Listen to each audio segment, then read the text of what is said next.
Good afternoon, my name is Ryan Clark, and today I'm going to talk to you about my experiences, both positive and negative, when observing the strategies and the classroom management setup and the student engagement in 5 different classrooms. Now, the first classroom I observed was of Tim Bedley, and Tim Bedley used engagement instructions in a way that at the beginning of class, students were able to get up and move around and speak with other students and whisper and be silly and giggly. And I really appreciated being able to see students be that way. And he used it in a game-like manner to where if students were listening to the instructions and paying attention and doing what they were supposed to be doing, he would give them points, which would take questions off their homework. But if they were doing the opposite, they weren't listening and they were raising their hands at the inappropriate times or shouting out, he would add on questions and add points to their homework. And I really thought that was a fun way to keep these students engaged in what was going on. And by the end of class, they were all engaged and listening to what he had to say. My second and third observation used whole brain teaching.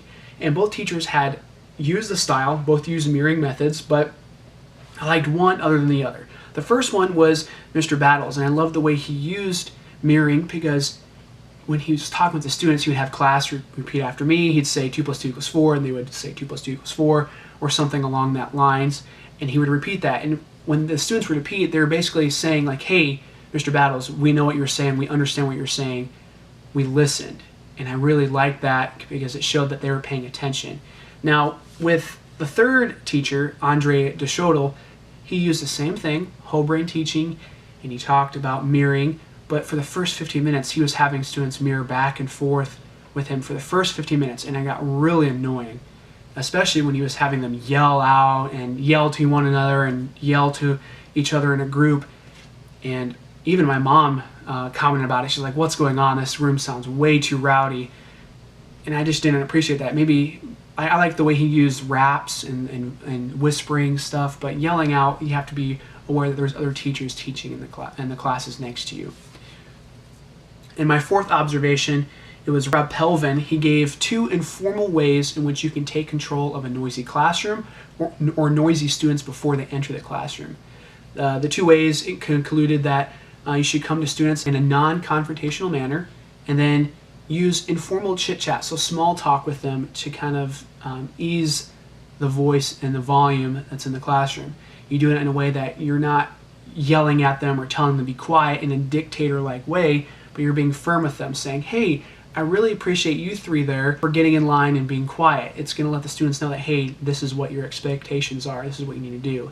It shows them that you're in control. This is your classroom, but you're doing it in a very non-confrontational way.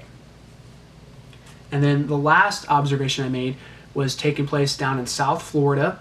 His name is Jose Gomez, and I really appreciate his classroom the most is because the way he conducted his expectations at the beginning of the year. He used the syllabus and a question and answer sheet that the students would then answer questions revolving around the syllabus, and it got the students, it was a nice activity to keep them understanding of what his expectations were.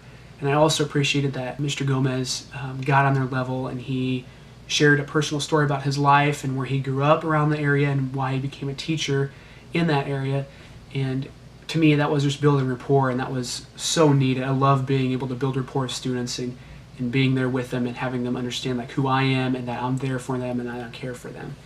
I really appreciate this assignment because I was able to see different ways in which classrooms were set up and how these teachers managed these classrooms and what I could do next year to further my classroom expectations and how I want to manage my classroom. Thank you.